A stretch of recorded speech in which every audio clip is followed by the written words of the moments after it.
Sir, you're charged with interference with the duties of a public servant.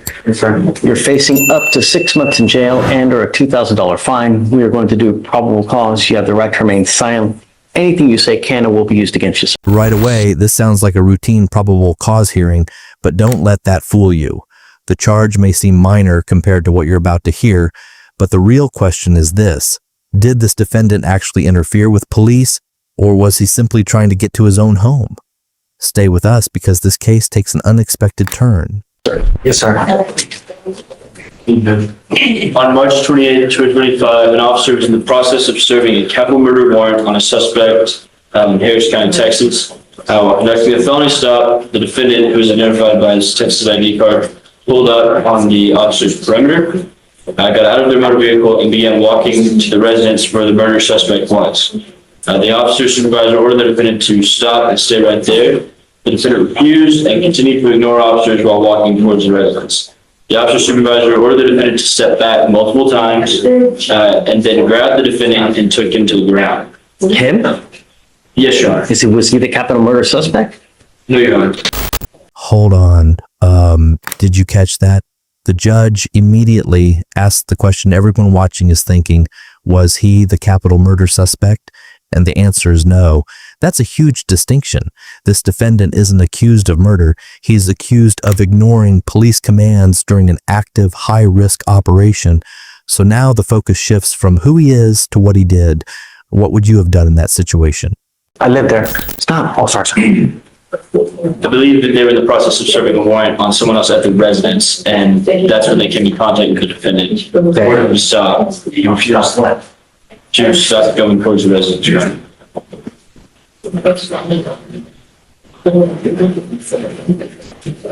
Did it serve the warrant? What ended up happening? Looks like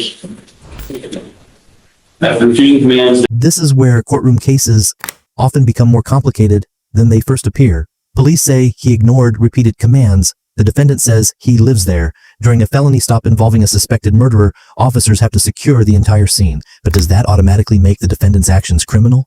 That's exactly what the judge is about to examine. There was a brief struggle where he was detained.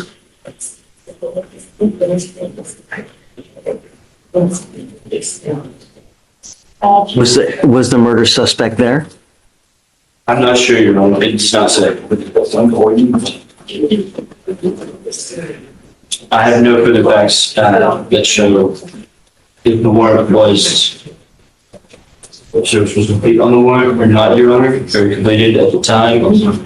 I just believe that they were in the process and believed him to be at the residence, and that's when this incident occurred. Read it again. Do you, if you don't mind? Yes, Your Honor. On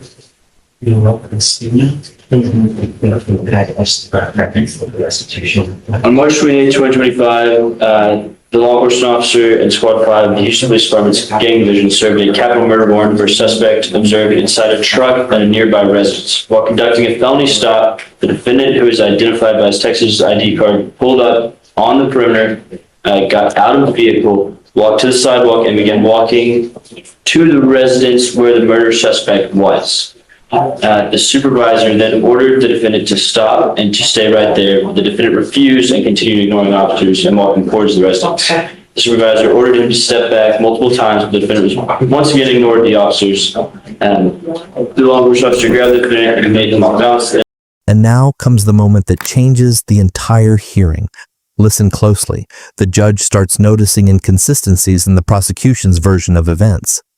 In probable cause hearings, details matter.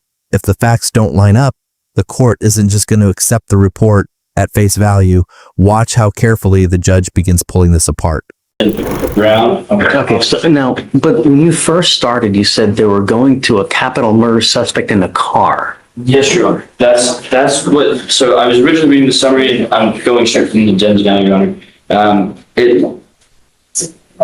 It looks like the suspect was observed inside a truck at a nearby residence. So the suspect. This is a perfect example of why judges ask so many questions. First, the suspect is described as being in a truck nearby. Then suddenly, the report suggests the defendant was walking toward a residence where the suspect supposedly was. Those conflicting details create doubt, and doubt matters, even at this early stage of the case. Have you noticed the inconsistency too? Suspect is not even in the residence. No. Then they later state that there was that the suspect, that the defendant here was walking towards the residence where the murder suspect was.